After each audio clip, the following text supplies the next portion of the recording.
Lorsqu'une marque lance un produit pour lequel elle prévoit un grand succès, elle n'hésite pas à déployer des moyens financiers colossaux pour en faire la promotion. A l'inverse, quand les prévisions sont moins bonnes ou ne ciblent qu'une niche, on en entend généralement moins parler. Mais qu'en est-il de ces produits qui ont sombré dans le néant dès leur sortie? Qu'en est-il de ces flops monumentaux dont on n'a jamais entendu parler? Dans cette vidéo, on part à la découverte de ces produits qui n'ont pas reçu le succès escompté ou qui n'ont même jamais vu le jour pour certains. Avant de rentrer dans le vif du sujet, je vous informe que cette vidéo a été sponsorisée par mon partenaire VIP YourCDKey. YourCDKey, c'est un site sur lequel on va pouvoir acheter des clés de jeu, des clés software et surtout, ce qui nous intéresse le plus dans cette vidéo, des clés Windows. Elles sont beaucoup moins chères que celles qu'on va retrouver sur le site de Microsoft ou chez les intégrateurs PC. Et rassurez-vous, ce n'est pas illégal, ce sont des vraies clés, c'est totalement legit. Il n'y a pas de crack, il n'y a pas de vol, il n'y a rien de tout ça. Et déjà qu'elles sont pas très chères, mais en plus de ça, si vous rentrez mon code promo DDVIP, vous aurez une réduction de 25%. Donc vous allez voir, c'est très facile, il y a plein de moyens de paiement qui sont disponibles. Une fois que vous avez payé votre clé, vous vous rendez directement sur le site dans votre user center, vous n'allez pas les recevoir par mail. À partir de là, vous allez trouver votre clé, vous allez pouvoir la rentrer dans Windows pour l'activer, et une fois que c'est fait, vous aurez débloqué absolument toutes les features de Windows. Si vous avez le moindre souci, comme par exemple un paiement qui ne passe pas, ou alors une clé qui ne fonctionne pas, il faut pas paniquer, vous ne vous allez pas faire arnaquer. Vous allez tout simplement sur le site, dans le petit chat qui se trouve en bas à droite, et vous leur exposez votre problème clairement. Et là, soit ils vous remplaceront votre clé très rapidement, soit ils vous rembourseront. Bref, un tout grand merci à YourCDKey qui sponsorise ma chaîne depuis si longtemps, et sur ce, on retourne au sujet principal. Le projet Christine. Annoncé par Razer en 2014, Project Christine était une tentative ambitieuse de réinventer le PC gaming avec un design modulaire permettant aux utilisateurs de mettre à jour facilement leur hardware. Ici, pas de boîtier, mais plutôt une sorte d'unité centrale sur laquelle se connectent des modules renfermant les composants. L'idée était de permettre aux plus novices d'assembler leur PC encore plus facilement. Parmi ces modules, on retrouvait tous les composants à mettre dans un PC. Le processeur, la carte graphique, la RAM, le SSD, mais aussi d'autres petites features bien sympathiques comme des moniteurs de contrôle, des enceintes, ou encore un système de water cooling à l'huile minérale se répandant dans tous les compartiments. En vrai, quand on regarde bien le concept et qu'on se dit que c'était il y a 10 ans, c'était quand même plutôt novateur, c'était très futuriste. Le design était vraiment très particulier. Plus rien à voir avec le PC qu'on connaît, mais plutôt ressemblant à un grand rack de disque dur. Bien que l'idée ait largement été saluée pour son innovation, elle n'a jamais dépassé le stade conceptuel. Probablement en raison d'un manque d'intérêt de la part des fabricants de matériel, mais aussi d'un point de vue logistique. Et puis, connaissant Razer, ça aurait coûté une blinde. En tout cas, si un nouveau concept de ce genre venait à voir le jour aujourd'hui, je pense que ce serait vraiment super intéressant à suivre. Et en faisant une petite recherche, je suis rapidement tombé sur le projet Sophia, qui reprend les codes de Projet Christine, l'idée de base, mais avec une vision bien plus futuriste. Cette fois-ci, le projet est une sorte de desk mode dans lequel tous les modules vont venir s'intégrer. Et on ne se limite pas aux composants, il pourrait inclure les périphériques, les accessoires de streaming de Razer, une tablette graphique, mais encore une fois, il s'agit d'un projet expérimental qui a été présenté au CES en 2022 et qui n'a pour l'instant pas donné suite. Corsair Bulldog. Lancé en 2015, le Corsair Bulldog était un kit de PC de salon conçu pour les joueurs souhaitant intégrer une config puissante dans un format compact pour le brancher à une télévision. Le système comprenait le boîtier, une carte mère, un water cooling tout en un et une alimentation de 600 watts. Il fallait donc y rajouter le processeur, la RAM, le stockage et la carte graphique. Bien que l'idée était intéressante et n'avait jamais été fait à l'époque, le Corsair Bulldog a reçu quand même pas mal de critiques suite à des problèmes de surchauffe et de bruit. Et puis finalement, son marché cible était assez niche car si il y a beaucoup de gens qui veulent se faire un setup bureau, il y en a moins qui veulent se faire un setup de salon avec un PC. Ça existe, il y en a quand même pas mal, mais c'est beaucoup moins répandu. Également, son prix avoisinait les 400 $, ce qui refroidissait pas mal les gens, étant donné qu'il fallait investir dans le reste des composants, même si au final, 400 $ pour un boîtier, une carte mère, un water cooling et une alim, c'est pas si cher payé. Et donc, le Corsair Bulldog fut un flop. Et ce qui est marrant, c'est que quelques années plus tard, NZXT ont remis ça, en reprenant le même concept avec un boîtier nommé le H1. Bien que son format soit un petit peu différent, il reprend le même concept et au même tarif, et on peut pas non plus dire que ça a été un succès incroyable, surtout que lui aussi a eu quelques petits problèmes de chauffe. Le NZXT H1. Comme je le disais, ce boîtier avait donc un aspect très compact, était quand même plutôt élégant au niveau du design, et surtout il était très apprécié pour son intégration facile. Pour en avoir monté un, je peux vous assurer que monter une config dedans a été un plaisir. Tout est vraiment fait pour que ce soit facile et le résultat est super clean. Toutefois, il y a eu un très gros problème. En raison d'un défaut de conception, le H1 pouvait causer des courts-circuits. Et dans les cas les plus graves, il pouvait prendre feu. Et je peux vous assurer qu'à l'époque, ça avait fait beaucoup de bruit. Gamer Nexus en avait fait une démonstration en vidéo et ça avait totalement ruiné la réputation de ce boîtier. Donc NZXT ont été très rapides et ont rappelé tous les boîtiers qu'ils pouvaient, ils ont pris les mesures nécessaires et ils ont sorti une V2 que j'ai également eu le plaisir de monter et dont j'ai fait une vidéo, qui n'était plus du tout affectée par ce problème. Mais malheureusement, la réputation du H1 avait déjà été affectée, c'était trop tard. Ce qui fait que pour le NZXT H1, ça a été le flop. La Steam Deck.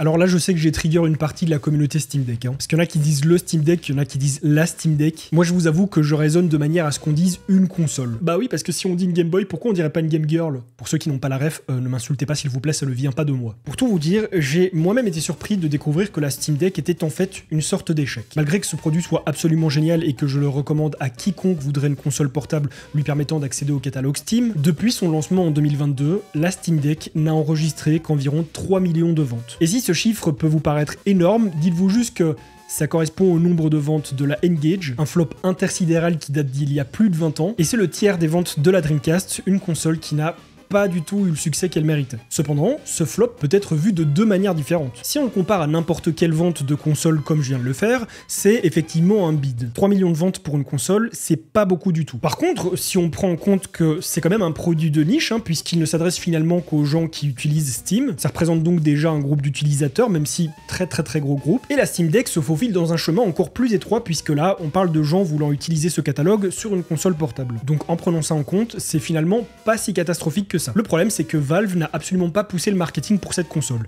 Les seules pubs qu'on peut trouver se trouvent sur leur réseau et directement sur Steam dans la boutique. C'est donc plutôt bien caché. Qui sait, peut-être un choix de leur part. Intel Optane. Introduit en 2017, Intel Optane est une technologie de stockage visant à combler le fossé entre les disques durs et la RAM en termes de vitesse et de performance. Pour vous la faire simple, un disque dur couplé à Optane devient pratiquement aussi rapide qu'un SSD. Et en 2017, les SSD étaient encore assez récents et valaient donc encore un certain prix. On se limitait très souvent à des SSD de 128 Go juste pour installer l'OS pour que Windows soit plus rapide, et sur le côté on rajoutait un gros disque dur d'1 Tera par exemple pour les fichiers et les jeux. Mais à cette époque-là, il fallait pas encore trop compter sur des SSD de 1 Tera parce qu'il n'y en avait pas beaucoup, et ceux qui étaient disponibles sur le marché coûtaient vraiment très cher. Et donc la solution qu'Intel avait trouvée à ça, c'était Optane. Transformer votre disque dur d'1 Tera ou de 2 Tera en SSD, d'une certaine façon. Mais bien que technologiquement impressionnant, Optane n'a pas vraiment été adopté en raison de son coût élevé et d'un avantage de performance qui n'était pas suffisant pour justifier l'investissement pour la plupart des utilisateurs. Pour ma part, j'ai eu l'occasion de tester plusieurs fois Optane, j'ai eu l'occasion de le mettre aussi en avant sur ma chaîne, mais à vrai dire, je n'ai jamais vu Optane chez qui que ce soit. C'était encore une fois un produit très niche et qui n'était pas vraiment poussé en avant par Intel. On peut donc dire qu'Optane a été un flop. Radeon RX Vega. Lancée en 2017, la série Radeon RX Vega d'AMD devait concurrencer les cartes graphiques haut de gamme de chez Nvidia. Mais malgré ses ambitions, Vega a vraiment eu beaucoup de mal à trouver son public. Bien qu'elle était plutôt performante, sa consommation énergétique pétait tous les scores, ce qui avait un impact déjà sur la chauffe, mais également sur la nuisance sonore de la carte. Et encore aujourd'hui, si on prend par exemple la Vega 56, c'est encore une carte graphique très intéressante sur les jeux même d'aujourd'hui. Elle est encore plutôt efficace, mais ça ne résout pas ses problèmes. Et c'est dommage parce que quelques temps plus tôt, on avait eu la RX 480 qui était vraiment super bonne et surtout à un prix défiant toute concurrence. Mais pour le coup, AMD se sont un petit peu vautrés, ils ont merdé, mais ça leur a permis de lever le pied par la suite. Parce que c'est après ça qu'ils ont commencé à nous pondre des masterclass en termes de cartes graphiques. Google Stadia. Lancé en 2019, Google Stadia est un service de jeu en streaming qui ambitionnait de révolutionner l'industrie du jeu vidéo en éliminant le besoin de hardware local puissant. Cependant, malgré la promesse d'une technologie de pointe, Stadia a souffert d'un manque de jeux exclusifs, de problèmes de latence et d'une mauvaise gestion des attentes des consommateurs. En 2023, Google a donc annoncé la fermeture du service. Et pourtant, c'est pas faute d'avoir essayé parce que des moyens de la communication, ils en ont déployé. Et le pire dans l'histoire, c'est que quelques temps après sa fermeture, ça a commencé à fonctionner pour d'autres le cloud gaming. Mais Google ne compte pas en rester là puisqu'il y a des rumeurs depuis un petit moment maintenant qu'ils sont en train de bosser sur un autre service de cloud gaming. Mais en attendant, Google Stadia, c'est le gros flop. L'Asus ROG GX 700.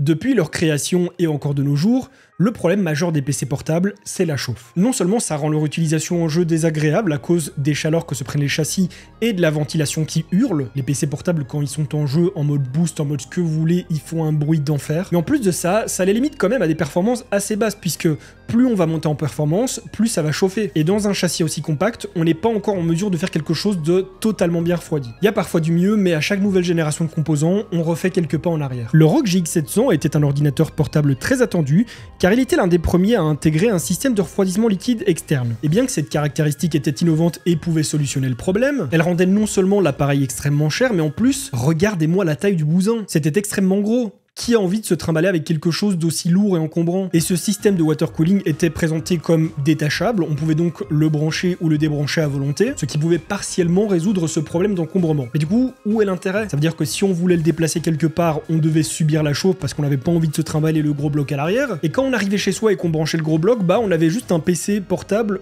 fixe. Le GX 700 était donc plus considéré comme un PC transportable que portable, ce qui limitait beaucoup son intérêt. On est donc sur un gros flop. Je fais une petite pause pour vous dire que si vous voulez me soutenir de manière gratuite et rapide, n'hésitez pas à liker cette vidéo, à la commenter. Aussi, si vous n'êtes pas abonné, je vous invite à le faire si vous voulez voir d'autres contenus comme celui-ci. J'ai pour thématique sur cette chaîne l'hardware, la tech et les jeux vidéo, mais toujours dans le divertissement. Et vraiment, me lâchez pas quoi. Je veux dire, imaginez, je fais une vidéo qui parle de flop et elle-même elle flop. Ce serait un petit peu l'hôpital qui se fout de la charité.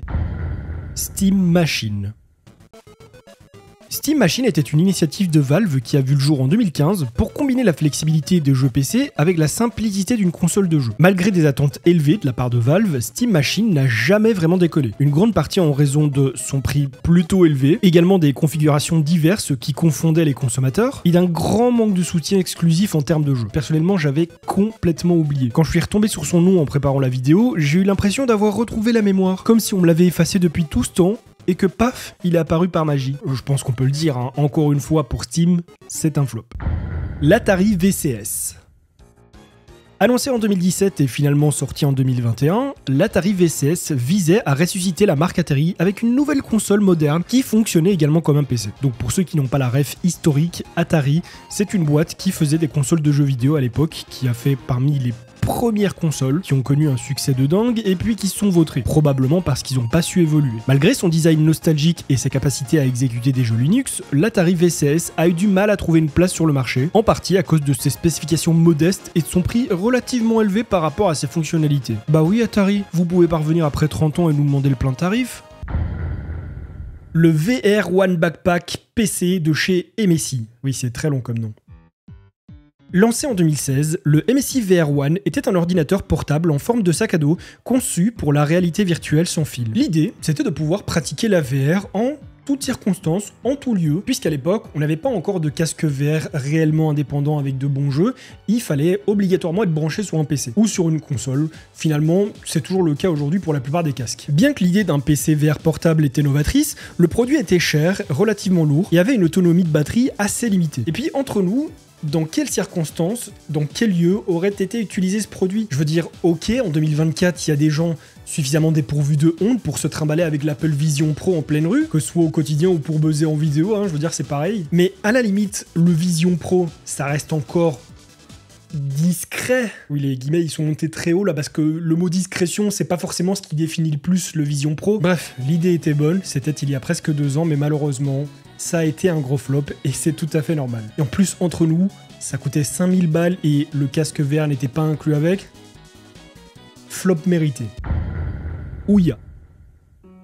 La console de jeu Ouya, basée sur Android, a été lancée en 2013 après une campagne Kickstarter très réussie. Cependant, bien que l'idée d'une plateforme de jeu open source à bas prix était séduisante, l'Ouya a souffert d'un hardware de faible qualité, d'un manque de jeux exclusifs captivants et de performances globales plutôt décevantes. Dites-vous juste que Ouya avait pour ambition de détrôner les 3 autres marques de consoles de jeux vidéo, rien que ça. Mais comme d'habitude, ça a été beaucoup de promesses en l'air puisqu'au final, Ouya n'a pas fait grand chose, ça a été beaucoup d'argent investi dans le Kickstarter pour au final pas grand chose et décevoir les gens. Et la vérité, c'est que dans l'industrie du jeu vidéo, pas grand monde voulait d'eux. Petite anecdote à ce propos, ils n'étaient pas les bienvenus à l'E3, ils ont donc décidé d'installer un petit stand low cost à côté de l'E3 en 2013, et la police a dû venir pour les dégager, et ils auraient apparemment dit, je cite, « Monsieur, votre produit est un gros flop, vous allez terminer sur la chaîne de Discover ID ». Le Logitech Cube. C'est probablement l'un des flops dont vous avez entendu le moins parler dans cette vidéo, et c'est aussi le plus osef, j'ai envie de dire, mais je me suis dit pourquoi pas, histoire de finir la vidéo en beauté avec quelque chose de bien inutile. Introduit en 2012, le Logitech Cube était un périphérique hybride entre une souris et une télécommande de présentation. En gros, c'était une souris qui avait la forme d'une vape. Il manquait juste le petit embout pour tirer dessus et c'était une vape. Et d'ailleurs, petit disclaimer, fumer tue, même si c'est de la vape, donc voilà, juste ne fumez pas. Sa forme unique et sa petite taille le rendaient moins pratique que d'autres souris traditionnelles, limitant son utilité et sa popularité auprès des utilisateurs. En gros, ça n'intéressait personne. Et c'est vrai qu'en se penchant un petit peu sur l'utilité de ce produit, à quoi ça sert? Pourquoi? Même si on prend en compte le côté versatile et le côté compact, transportable dans tous les sens, dans quelle situation ce sera vraiment utile? Excuse-moi? Ouais, t'aurais pas une souris à me prêter, s'il te plaît? Ah si, attends, bouge pas. Voilà. Non, personne n'a envie de se trimballer avec une souris en poche. Même si elle sert à la fois de télécommande de présentation, personne n'a envie d'avoir ça en poche, tout le monde s'en fout. Donc vous voyez, des flops, il y en a eu, il y en a, et il y en aura toujours. Et surtout, il y en a eu beaucoup d'autres, donc si ça vous intéresse que je fasse d'autres vidéos de ce type, n'hésitez pas à me le dire dans les commentaires. En attendant, si celle-ci vous a plu, je vous invite à la liker et à la partager pour me soutenir, à vous abonner à ma chaîne YouTube sans oublier de cliquer sur la petite cloche pour recevoir des notifications lorsque je vais sortir de nouvelles vidéos, à me suivre sur Twitch pour regarder mes lives, le lien se trouve en description, et sur ce, on se retrouve très bientôt pour une nouvelle vidéo. En attendant, portez-vous bien. Bye les gens.